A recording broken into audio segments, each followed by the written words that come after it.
उसी सब की बात समाप्त करना चाहता हूँ कि बनाकर फकीरों का हम भेज गालिब, वाह, बनाकर फकीरों का हम भेज गालिब, तमाशाए अहले करम देखते हैं, तमाशाए अहले करम।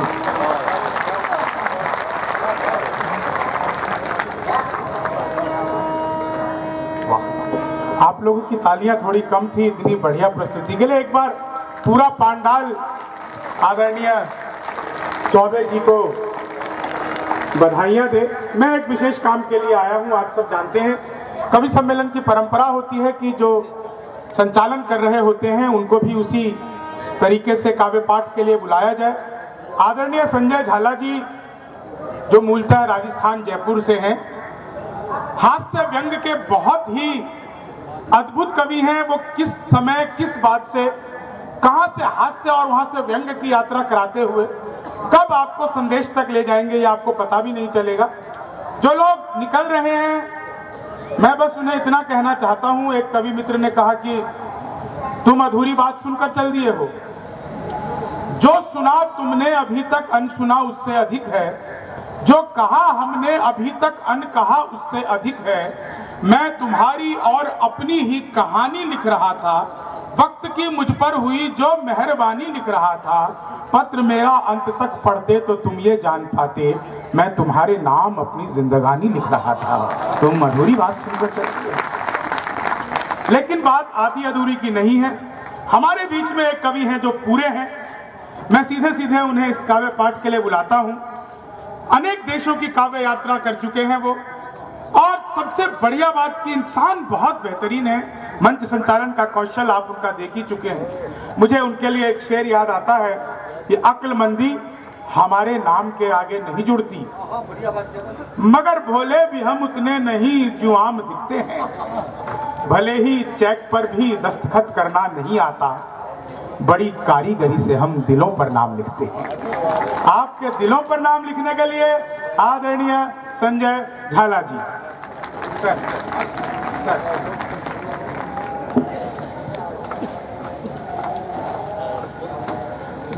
ये लोग जी जो जा रहे हैं, अब जाने वालों को कौन रोक सका है। जी जी जी, विज्ञान ने बहुत तरक्की कर ली, उसके बावजूद विज्ञान भी केवल आने वालों को ही रोक सकता है, जाने वालों को तो कोई नहीं रोक पाता।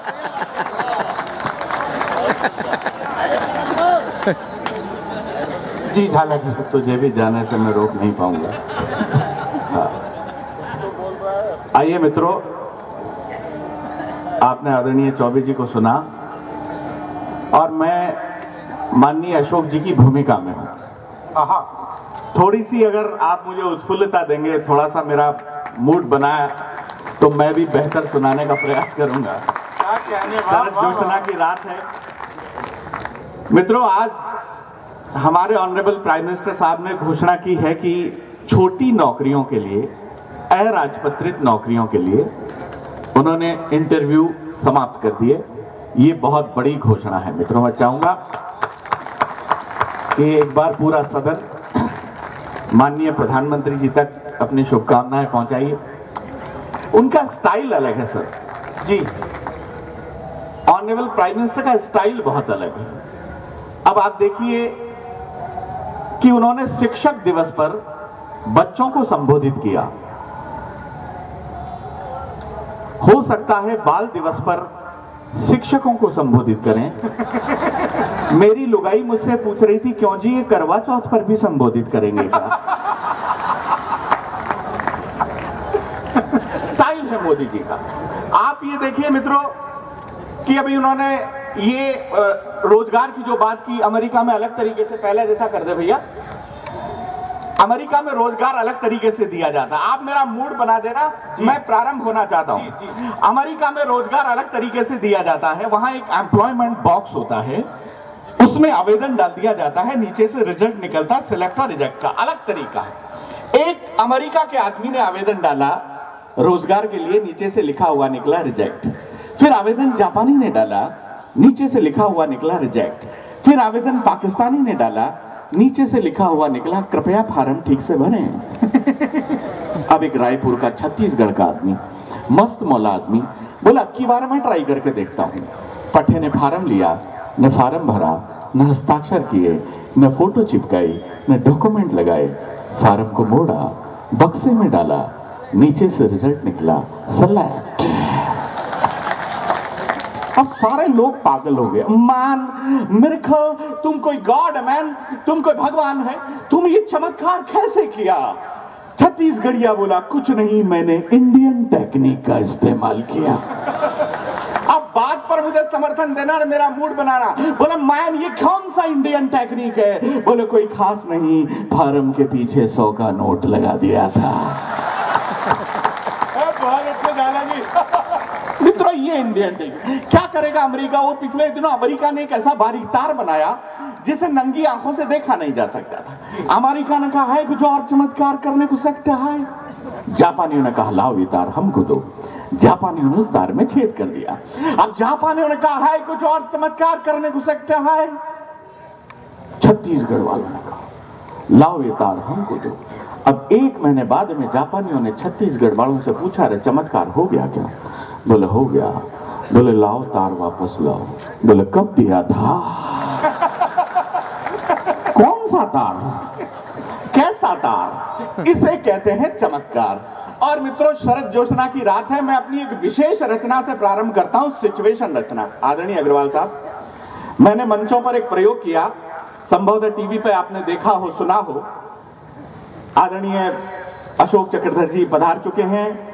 मित्रों, वो पद्मश्री हैं, उन्होंने ले ली, मैंने ली नहीं। उन्होंने मुझसे कहा यार मेरा वापस लौटाने का भी कोई इरादा नहीं है।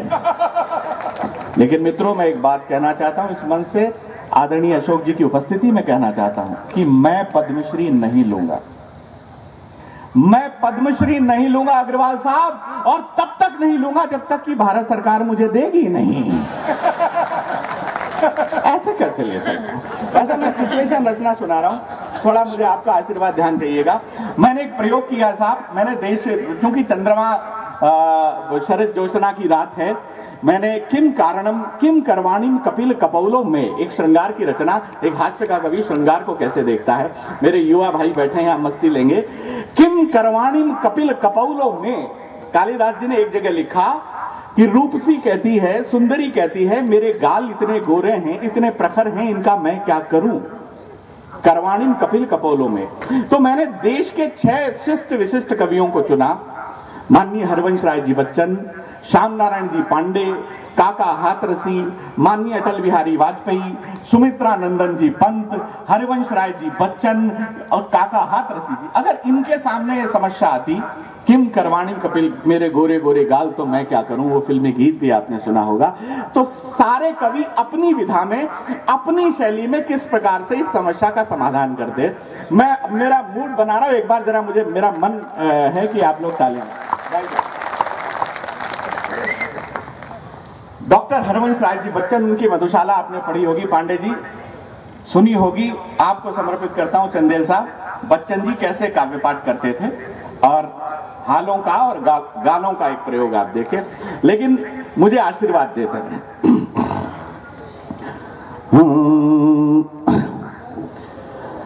तेरे गोरे गोरे गालों ने क्या जादू कर डाला, ये क्या जादू कर डाला। गाल तेरे मुझको यूं लगते जैसे हाला का प्याला, जैसे हाला का प्याला। आला गे प्याला गो बाला, आला गे प्याला को बाला। और पंक्तियां संभालिएगा मित्रों, यहां से लेकर वहां तक। आला गे प्याला को बाला, मादक और बना दूंगा। एक बार गालों मेरे अधरों से सुन लो मधुशाला, अधरों से सुन लो मधुशाला। श्याम नारायण जी पांडे, वीर रस के बहुत बड़े कवि टकार और डकार वर्णों का ज्यादा प्रयोग करते थे। इतनी ऊंची आवाज में काव्य पाठ करते थे कि आधे श्रोता तो घबरा कर तालियां बजा देते थे। अगर उनके सामने समस्या आती, जिन्होंने हल्दी घाटी महाकाव्य लिखा, श्याम नारायण जी पांडे, टकार और डकार वर्णों का प्रयोग, तो इस समस्या का समाधान कैसे करते? श्याम नारायण जी पांडे, तेरे गाल है महाकाल विद्युत गर्जन का टूट पड़ो, तेरे गाल है महाकाल विद्युत गर्जन का टूट पड़ो, ये सागर के वडवाना ले तू अग्नि बनकर फूट पड़ो, हे रणचंडी चंड प्रचंडी खंड कंकर भुजदंडों को, हे अग्नि धर्मा शोणित कर्मा कर खंड तू पाखंडों को, तेरे गालों के दावानल से कोई नहीं बच पाएगा, तो इन गालों का बम बना ले, पाकिस्तान जल जाएगा।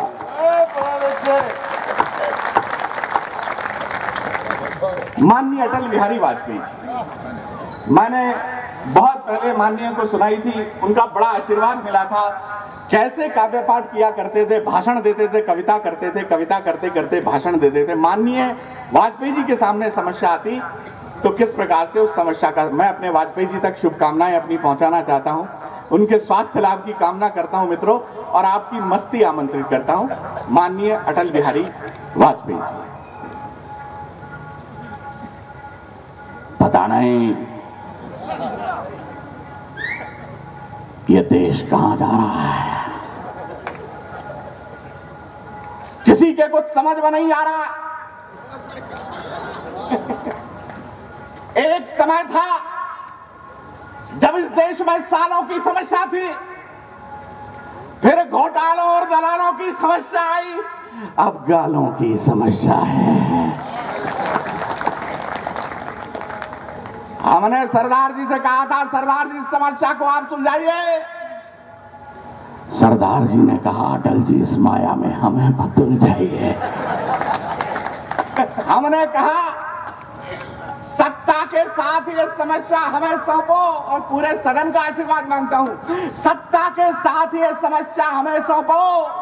यद्यपि हम इस क्षेत्र में बहुत नए हैं, लेकिन शादी नहीं हुई तो क्या है, बारात में तो गए हैं।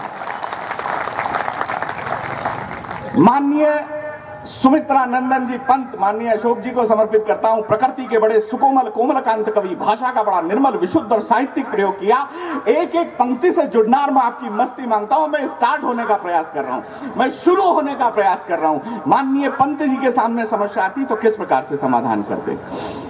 हे कामिनी, मानिनी, भाविनी, भामिनी, हे कामिनी, मानिनी, भाविनी, भामिनी, ललिता, वनिता, त्रिनिता, पाविनी, तेरे कपोल हैं गोल अमीयसम सरस रसीले,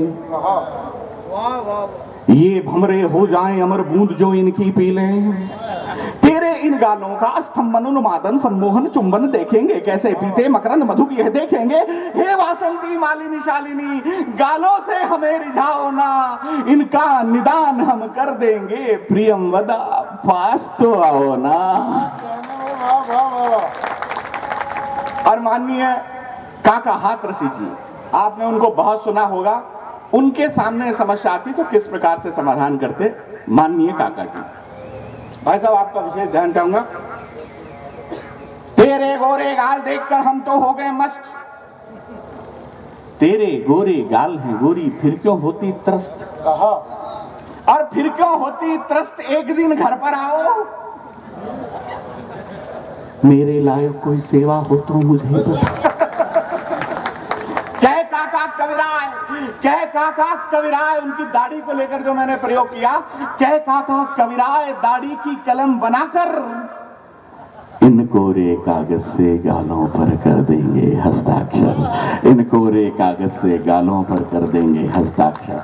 और अंतिम कवि प्रदीप, जो भक्ति रस के कवि थे, जिनको दादा साहब फाल्के पुरस्कार मिला, उनके सामने समस्या आती तो किस प्रकार से समाधान करते?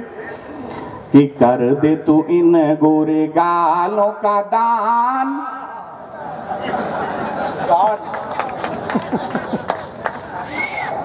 हो जाएगा भक्तों का। आपको कैसे पता कि किए जा तू जग में भलाई का काम, लगे नहीं तेरा एक छदाम।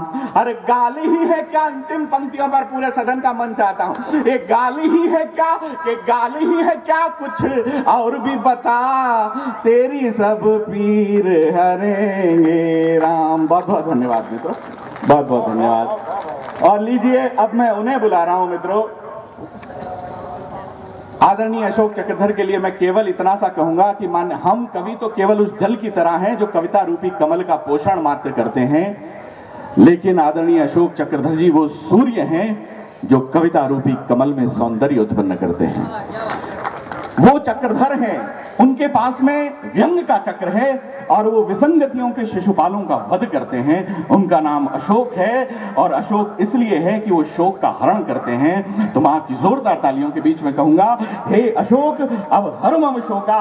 जोरदार तालियां बजाकर पूरा सदन माननीय अशोक जी का स्वागत करेगा। इस्तकबाल।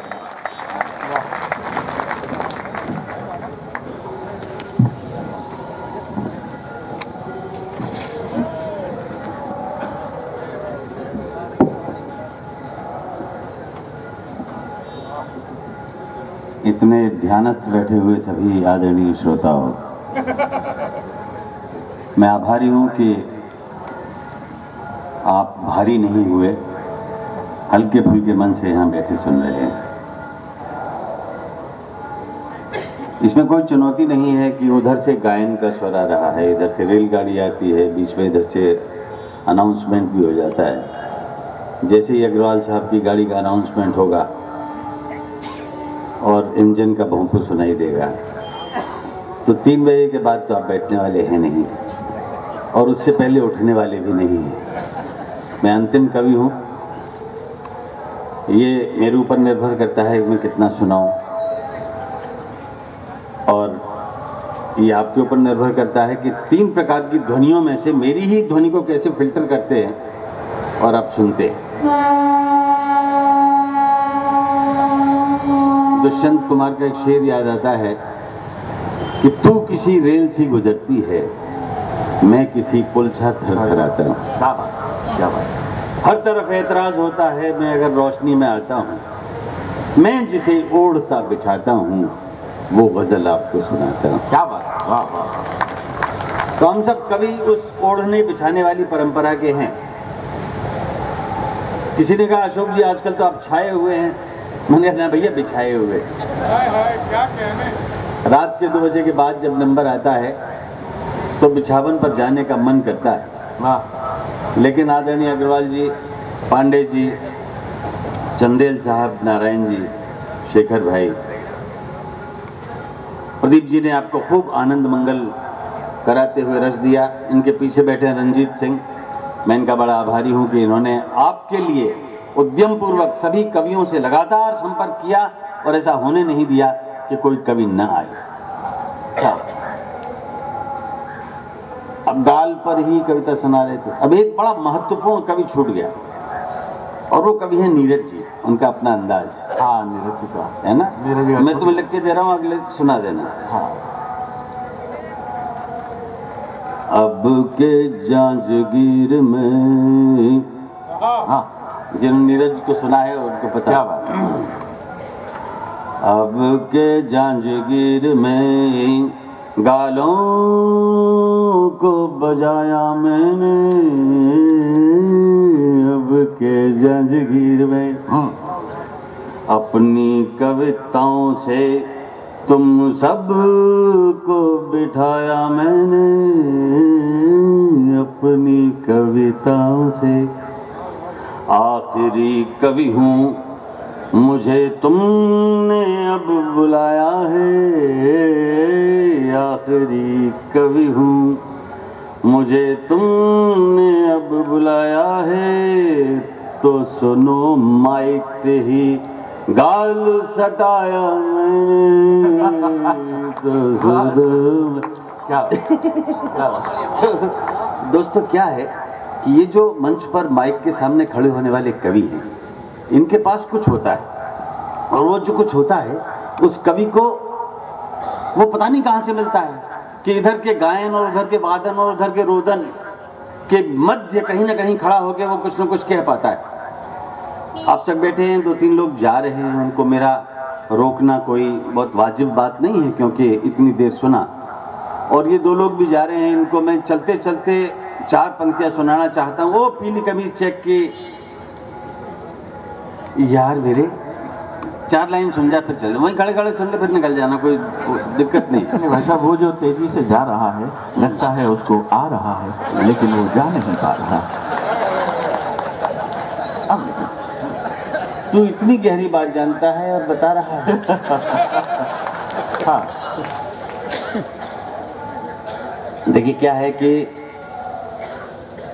जब तलक साथ मजा देता जिंदगानी में, जब तलक साथ मजा देता जिंदगानी में, तब तलक राहगीर साथ चलते देखे हैं। और उम्र भर साथ निभाने की बात कौन करे, लोग अर्थी में भी कंधे बदलते देखे। उम्र भर साथ निभाने की बात कौन करे, लोग अर्थी में भी कंधे बदलते देखे हैं। बहुत अच्छी बात कही कि हमारे प्रधानमंत्री ने जो घोषणा की है उसमें द्वितीय, तृतीय, चतुर्थ श्रेणी के जो कर्मचारी हैं, जो अराजपत्रित हैं, उनके लिए साक्षात्कार की जो दुविधा थी उसका समाप्त कर दिया। और एक प्रकार से जो घोटालीकरण होता था वो इंटरव्यू में ही होता था। बिल्कुल। तो अब कंप्यूटर तो तभी बेईमानी करेगा जब उसमें कोई बेईमानी का सॉफ्टवेयर डाला जाएगा, लेकिन बेईमानी का सॉफ्टवेयर डालना भी पांडे जी इतना आसान नहीं है, क्योंकि कितने चरणों में कोई पेपर बनाएगा, कोई जांचेगा, कोई नंबर देगा, कोई योग करेगा। और कंप्यूटर का मैं इसीलिए मुरीद हूँ, उसको मैं मानता हूँ, क्योंकि वह पारदर्शी समाज लाने में, एक डिजिटल इंडिया बनाने में सबसे सार्थक और उपयोगी उपकरण है। ये भविष्य का उपकरण। मुनव्वर भाई नहीं आए हैं, उनको प्रधानमंत्री से मिलना था। मौसम बदल रहा है, फिजा बदल रही है, तरह तरह की विकृतियां दिमाग में आती हैं, बड़ी बड़े निर्णय लेने का मन करता है। कवि साहित्यकार एक भावुक प्राणी होता है और अपनी भावुकता में वो जो भी निर्णय लेता है वो समाज के हित में, गरीब के हित में और आवाम के हित में लेता है। वो सलाम बजाने वाला नहीं है, वो आवाम के पास जाने वाला होता है। वाह। तो ऐसी स्थिति में कई बार उसको लगता है कि जो कुछ हो रहा है गलत हो रहा है, जो कुछ हो रहा है उसका जिम्मेदार सिर्फ शासन है, प्रशासन है। लेकिन जो कुछ कई बार हो जाता है वो तो हो जाता है, उसके लिए कोई हंस जाता है, कोई रो जाता है। हंसने वाले और रोने वाले के बीच खड़े होकर उस बात को निकालना होगा जो अंतःकरण में कहीं है। एक छोटी सी कहानी सुना के अपनी बात करूंगा। एक चेले ने गुरु से कहा कि गुरुजी ये उजाला कहाँ से आता है, प्रकाश कहाँ से आता है? तो मैं कहता कि वो वीडियो वाले के पास से आता है। लेकिन गुरु ज्ञानी था, उसने तत्काल बुद्धि लगा के उस प्रश्न को खर्च नहीं होने दिया। उसने कहा देख, शरद पूर्णिमा की रात है, दिन में पूछ रहा होता तो मैं कहता कि सूर्य से आता है। वाह। बोले महाराज रात में तू जानता है कि शरद पूर्णिमा का दिन है, चंद्रमा से प्रकाश आता है। लेकिन सूर्य और चंद्र हम जानते हैं दोहा, सूर सूर तुलसी ससी उडगन केशव दास, और अब के कवि खद्योत सम जहते हैं करत प्रकाश। सूरदास सूर थे, तुलसीदास चंद्रमा थे, तुलसी शशि, उडगन केशव, उडगन मतलब तारे, उडगन केशव दास। और अब के कवि खद्योत्सम, अब के कवि तो जुगनू की तरह हैं, जहां तहां प्रकाश कर देते हैं। इसलिए है बेटा, जब सूर्य नहीं होता तो चंद्रमा से प्रकाश आता है। उसने कहा अगर शरद पूर्णिमा भी हो और मेघाच्छादित रात्रि हो तो कहां से आएगा? बोला इधर उधर मत जा, तारों से आएगा। तारे तो बादलों को चीर के भी कभी इधर दिख जाएंगे, कभी उधर दिख जाएंगे, चंद्रमा तो एक ही जगह रहता है। बोला महाराज अगर घन सघन हो और एक भी तारा न दिखाई देता हो तो गुरु ने कहा कि तो फिर ध्वनि से आता है। जैसे ये ध्वनि आ रही, सुनाई दे रही है तुझे, ये ध्वनि एक उजाला है। ये अगर जागरण की ध्वनि है तो तुझे जागरण मिलेगा। ये अगर रेल की ध्वनि है तो तुझे मंजिल मिलेगी। ध्वनियाँ तुझे ले जाएंगी, ध्वनियाँ तेरे लिए प्रकाश बन जाएंगी। क्योंकि हम जानते हैं कि हर एक ऊर्जा अगली ऊर्जा में बदल जाती है। साउंड प्रकाश में बदल जाता है, ध्वनि प्रकाश में बदल जाती है। तो ध्वनि को सुन, ध्यान से सुन और प्रकाश समझ उसको, चल पड़ो सो। तो चेले ने कहा कि अगर सन्नाटा हो गुरुजी और बिल्कुल कोई ध्वनि ही ना आती हो, तो गुरु ने कहा बेटा फिर प्रकाश अंतःकरण से आता है, अंदर से आता है, और जो अंदर के प्रकाश को सुनता है वही कवि कहलाता है, वही कवि कहलाता है। तो हमारे देश के बहुत बड़े शायर का नाम है मुनव्वर राना। वो अंदर के प्रकाश से काम लेंगे और हमारी इस वाचिक परंपरा को समृद्ध करेंगे, क्योंकि उन्होंने कवि सम्मेलन और मुशायरे की परंपरा को गंगा जमुनी संस्कृति से एकजुट करने का प्रयास किया है। मैं अपने उस बहुत अजीज दोस्त के लिए आपसे तालियां बजवाना चाहता हूं कि वो इस वाचिक परंपरा की रक्षा करें। अब दोस्तों स्वागत है। एक नटखट छात्र ने अध्यापक श्रीमान जी को एसएमएस भेजा, सर फ्राई हो गया है भेजा, समंदर जितना सिलेबस है, नदी जितना पढ़ पाते हैं, बाल्टी जितना याद होता है, गिलास भर लिख पाते हैं, चुल्लू भर नंबर आते हैं, उसी में डूब के मर जाते हैं। वाह वाह। तो अध्यापक ने भी एसएमएस लिखा, बोला मुझे तो तुम जैसा कोई चुल्लू में डूब के मरता नहीं दिखा। चुल्लू में डूबने के मुहावरे का मजाक बनाते हो, गिलास भर नंबर के लिए हमारे आगे रेडियाते हो, बाल्टी भर अपमान को पी जाते हो, नदी भर बेशर्मी दिखाते हो, और बाहर निकलते ही समंदर भर ठहाके लगाते हो। तो उन्होंने भी एसएमएस कर दिया सेंड। फिर अध्यापक साथी से बोले फ्रेंड, ये चुल्लू वाला तो खैर हमें उल्लू बनाता है, लेकिन अफसोस उसका होता है जो डिप्रेशन में आके, अवसाद में आके प्राण गंवाता है। माता पिता करते हैं जरूरत से ज्यादा उम्मीद, बच्चा हो जाता है व्यर्थ में शहीद। ऐसा तो हरगिज हरगिज हरगिज हरगिज न हो। दोस्तों तुम भी तो कुछ कहो मेरे समर्थन में। क्या बोलते हो इसको? तालियां बजवाना बहुत अच्छी बात नहीं है, लेकिन अगर ऐसे कर दिया तो इसका मतलब तालियां बजानी है। मैंने ऐसे ही किया था, बस आपने बजा दी। तो अपने अपने तरह के इशारे होते हैं। आज मुझे नई तकनीक पता लगी है कि ऐसे कर दो तो ताली बज जाती। अगर मैं आगे ऐसे करूं तो आप बजा देना।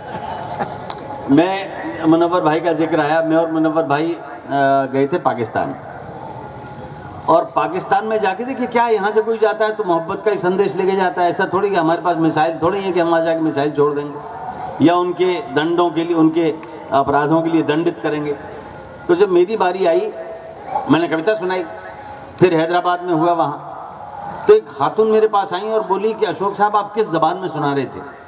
मैंने कहा मैं तो हिंदी में सुना रहा था। वो बोली वो तो हमारी समझ में आ रही थी। तो मैंने कहा ये तो आपके हुक्मरानों का दोष है कि वो आपको बताते नहीं हैं कि आपको हमारी ज़बान समझ में आती है और आपकी ज़बान हमको समझ। वाह वाह वाह वाह। गलत तो ये है कि हम एक दूसरे की ज़बान को समझना भूल जाते हैं। मैंने एक बात कही कि आपके ही मुल्क में एक भस्मासुर पैदा हुआ है जिसका नाम है आतंकवाद।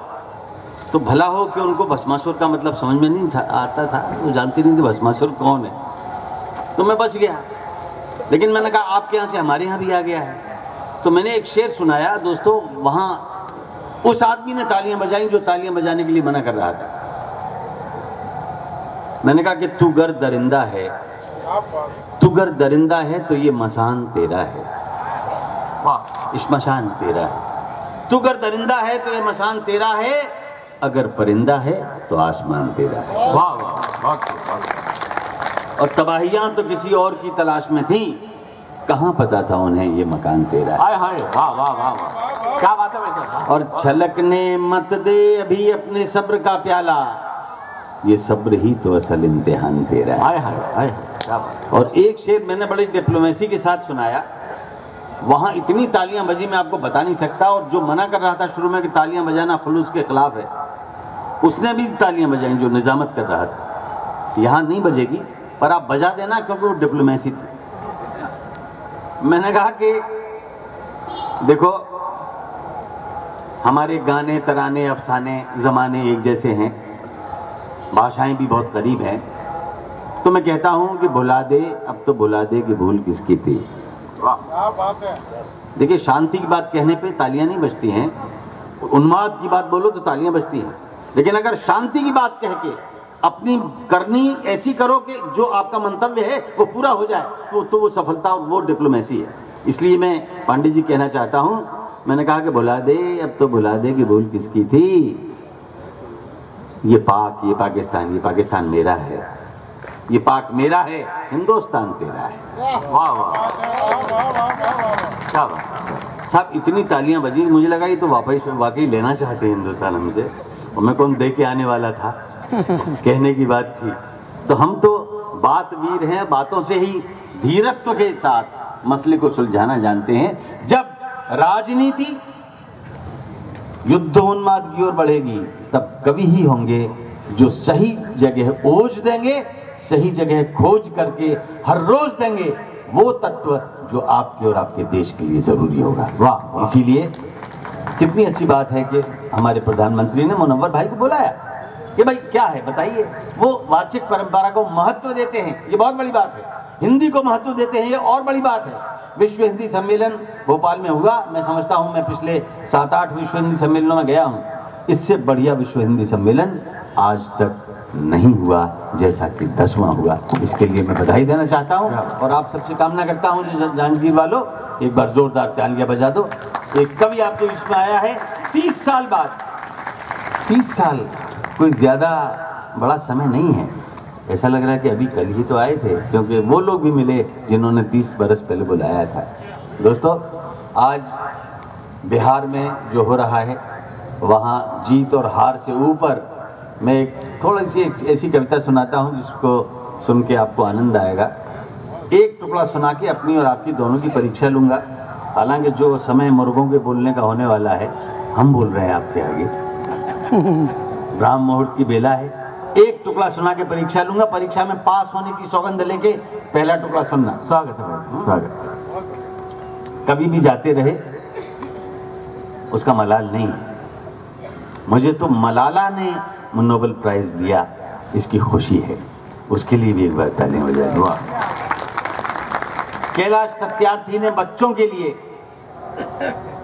पुरस्कार पाया, उसके लिए भी एक बार तालियां बजा दीजिए, जो कामकाजी बच्चों के लिए जिसने संघर्ष किया। और मुझे गर्व है कि कैलाश सत्यार्थी जी ने मेरी बूढ़े बच्चे नामक कविता को अपने आंदोलन का औजार बनाया, क्योंकि मैंने कामकाजी बच्चों पर एक कविता लिखी थी। यूट्यूब पे कभी आपका मन करे तो देखिएगा, बूढ़े बच्चे नाम से वो कविता है। तो मैंने कुछ जातक कथाएं लिखी हैं पांडे जी, एक जातक कथा सुनाता हूँ। बात बनी जमी तो आगे बढ़ेंगे, नहीं तो क्या करेंगे, एक रेलगाड़ी और बुला लूंगे। आदरणीय चंदेल जी, आपके परिश्रम और कौशल की प्रशंसा करता हूँ कि इस तरह का भव्य आयोजन और सुरुचिपूर्ण व्यवस्था प्रायः कवि सम्मेलनों में बहुत कम देखने को मिलती है। ये ऐसी व्यवस्था अचानक नहीं होती। मैं जानता हूँ इसके लिए आपने काफ़ी श्रम किया है, उस श्रम को प्रणाम करता हूँ।